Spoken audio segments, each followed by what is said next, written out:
ചേട്ടന് ചുണ്ട് പൊട്ടിച്ചോ? ഇല്ല. നോക്കണോ? അയ്യോ അതിശയം.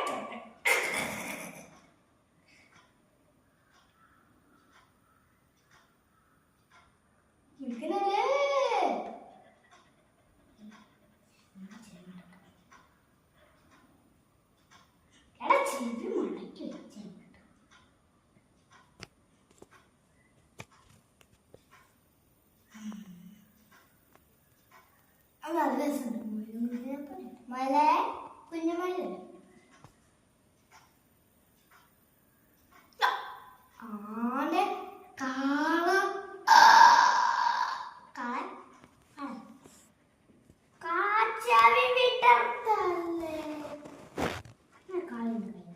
അതായത് ഞാൻ ചൊല്ലും